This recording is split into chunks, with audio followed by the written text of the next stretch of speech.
우리 스튜디오에 나와 있는 신인규 기자하고 일단 얘기를 또 하겠습니다. 오늘 국내 주식, 국내 투자자분들 굉장히 관심 많으실 부분입니다. 내년에 주가 오를 만한 기업들 12월에 증권사 리포트가 좌우한다. 뭔 얘기입니까? 오늘 증권사 분석 특집으로 한번 공부를 좀 해봤는데요. 12월에는 전통적으로 증권사 리포트들이 잘 안 나옵니다. 실제 통계 내봐도 그렇고요. 기자들은 10년 연말 기획해야 되니까 12월이 더 바쁜데 증권사들은 그렇지 않고 11월이 더 바쁜 것 같습니다. 증권사들의 내년 산업별 전망 리포트가 11월에 집중이 되기도 하고요. 그래서 11월과 한 달밖에 차이가 안 나는 12월에 유의미한 리포트, 새로운 투자 포인트를 제시하는 보고서가 상대적으로 나오기가 쉽지 않다고 합니다. 그런데요, 역으로 생각하면 그런 특징을 갖고 있는, 그런 환경을 갖고 있는 12월에 긍정적인 종목 리포트들이 연이어서 나온다는 건 해당 종목에 중요한 이슈가 발생했다는 것으로도 해석이 가능하겠죠. 12월에 리포트가 많이 나오는 종목들 눈여겨볼 필요가 있다는 얘기입니다. 네, 그럴 것 같기도 한데 통계적으로 증명 가능한 얘기입니까? 증명 가능합니다. 2010년부터 지난해까지 보고서들의 월결 통계를 봤습니다. 12월 비중이 역시 제일 낮았어요. 이 1년 12달로 나누면 평균 한 8% 정도 나와야 될 것 같은데 12월에는 비중이 제일 낮았습니다. 4% 정도 나왔습니다. 그리고 최근 몇 년간 해당 종목을 다뤄온 증권사, 그러니까 기관들이 한 5곳 이상이면서 12월에 그 종목 보고서를 내놓은 기관이 60% 이상인, 커버 비율이 60% 이상인 기업 수가 평균 한 6개 정도가 됐습니다. 이들 기업들, 그러니까 직전 연도 12월에 증권사 커버 비율이 60% 이상인 기업의 연초 대비 수익률, 표에서 보시는 것처럼 평균 14.8%였습니다. 같은 기간에 코스피 평균 수익률이 5.7% 정도였거든요. 그러니까 시장을 웃도는 수익률을 12월에 보고서 많이 나온 기업들이 보여준 것이고 증명한 것이고 12월에 각기 다른 증권사들이 보고서를 내놓는, 이렇게 보고서가 겹치는 기업들을 주목하는 것도 투자의 하나의 아이디어가 될 수 있음을 통계로 보여주고 있습니다. 우리 신 기자가 준비한 좀 아까 그 자료를 보니까 평균 수익률 대비 12월에 증권사 60% 이상 증권사가 커버한 종목의 수익률이 뭐 3배 정도 높은 것 같아요. 그러면 수익률로는 그렇죠. 그렇죠. 그렇다면 올해 12월에도 이렇게 60% 이상 커버한 종목 뭐가 있을까요? 3곳 나왔습니다. 3곳 나왔는데 DB금융투자가 잘 찾아놨네요. 이 금융투자에 따르면은 이런 조건을 충족하는 기업이 현재까지 웹젠, CJ대한통운, 그리고 LIG 넥스원 이렇게 3곳으로 조사가 됐습니다. 웹젠 같은 경우들은 보고서들의 그 톤을 보면 그 게임 뮤라고 있습니다. 뮤의 그 지적재산권, IP 파워가 내년에 좀 있을 것이고 신작 기대감이 있고 주주환원 정책도 예상보다 높을 것이다라는 기대감이 투자 포인트였고요. CJ대한통운은 최근에 심지어 저희 지방 사시는 어머니도 중국의 테무를 이용하고 계시더라고요.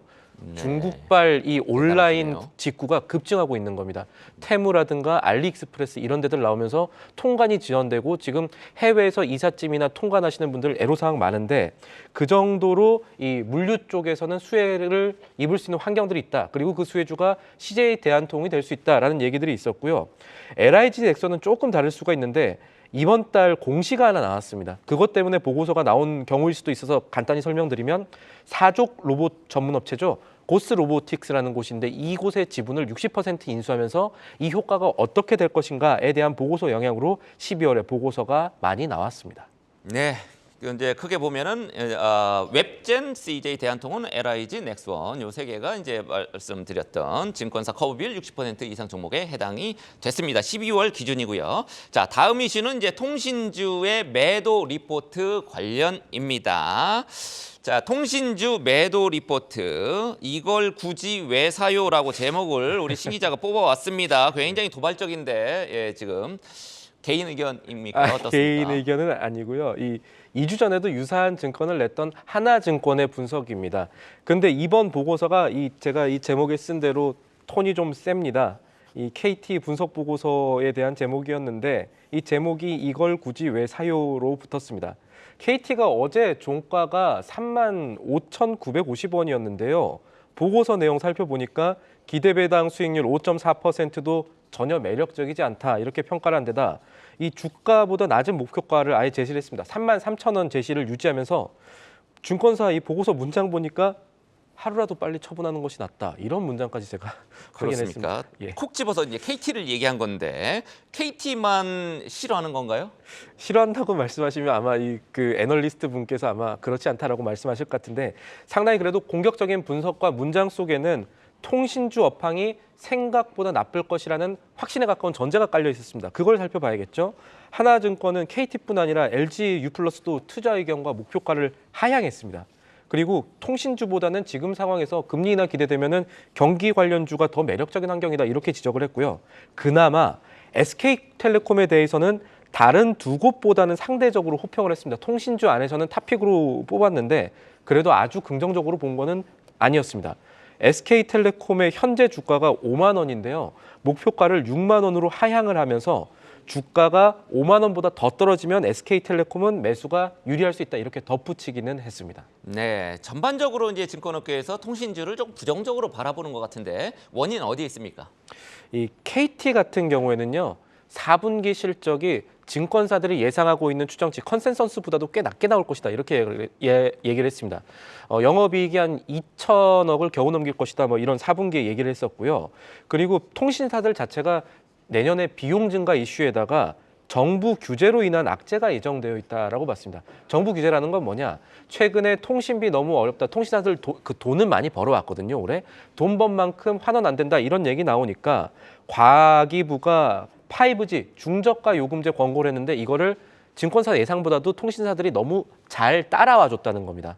그러니까 높은 요금제 말고 낮은 요금제를 내놓으면 원래 쓰던 사람들이 요금제 갈아타기만 하면서 매출이 좀 떨어질 수 있겠다라는 분석이고 이 매출 감소폭이 증권사들이 원래 생각했던 것보다 클 수도 있다라는 거고 그래서 통신주 보시는 분들은 아마 MNO라는 말 익숙하실 텐데요. 무선통신 매출 이 MNO라고 합니다. 이거 꽤 감소할 수 있다라는 전망을 내놨습니다. 네, 우리 이제 뭐 배당 받으려고 통신주 투자하시는 분들도 꽤 많을 텐데 맞습니다. 일단 실적이 턴어라운드를 해야 이제 주가도 먼저 이제 오를 것 같습니다. 실적 반등 시점에 대한 증권업계의 전망은 어떻습니까? 일단 실적 하락이 이제 상반기까지는 계속 예상이 된다라는 게 증권사들의 어느 정도 분석이었고요.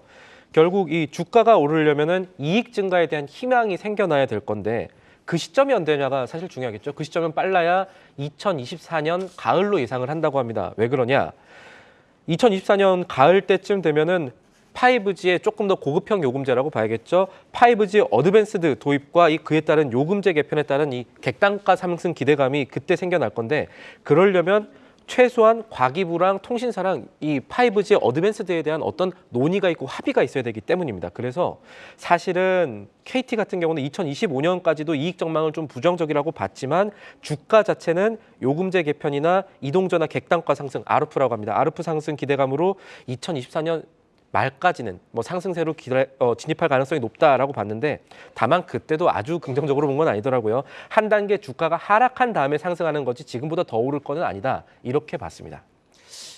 네, 우리 주식 시장에 사기도 많습니다. 우리 여러분들 이제 정보를 얻으실 때 경제증권 채널 1등 한국경제TV를 통해서 이제 많이 얻으실 텐데 우리는 신뢰할 만한 매체죠. 하지만 청약 사기 기승을 부리고 있어서 굉장히 우려 많습니다. 전세 사기만 있는 거 아니죠. 공모주 청약 사기도 요즘 굉장히 기승을 부린다고 맞습니다. 하던데 상황 어떻습니까? 심지어 최근에 저한테 문자나 이런 거 보면은 한국경제TV 사칭도 많이 오고요. 그러니까 이런 문자 이런 거 오시는데 흔들리시면 안 되고 정말로 말씀하신 대로 TV 보셔야 됩니다. TV 보셔야 되는데 최근에 공모주 열풍이 정말 좋았죠. LS 머트리얼즈도 그렇고요. 에코프로 BM도 그렇고 최근 올라간 공모주들 다 좋았습니다. 다 좋아서. 따따상도 하고 계속 뛰었죠. 또 맞습니다. LS 예. 머티리얼즈는. 그러다 보니까 사기가 기승을 부리게 됐습니다. 이분들이 보통 이 나쁜 분들이 코인 사기 하시다가 일로 좀 온 것 같대요. 그 금감원 얘기 따르면은 1월 22일 날 상장하는 현대힘스라는 회사가 있습니다. 조선 관련주인데요.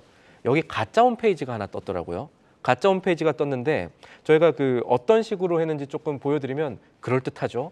지금 1월 26일 상장 확정이라고 떠 있고 현대힘스 IPO 공모가 이거 맞습니다. 6,300원이 맞는데 밑에 보면은 사전 공모가라는 말이 붙어 있죠.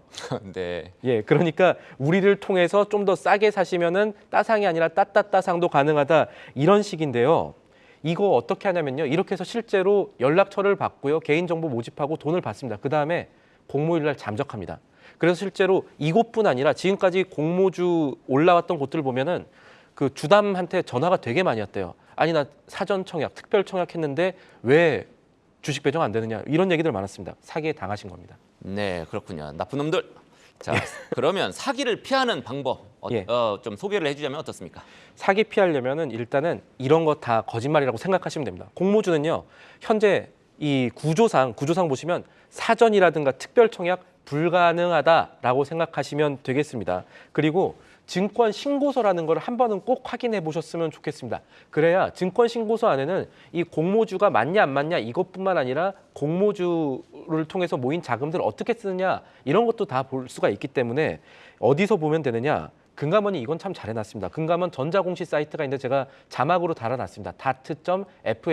dat.fss.or.kr 이거 치셔가지고 꼭 한번 확인하시면 되고요. 최근에 사기가 너무 많다 보니까 금감원이 공모주 청약 사기 주의보까지 어제 발령을 했다는 점도 살펴보셔야겠습니다. 네, 여러분들 살다 보면 뭐 여러 가지가 있겠습니다만 이렇게 좋은 걸 왜 나한테 추천하지? 요거 의심하시면 됩니다. 지금까지 신인규 기자였습니다.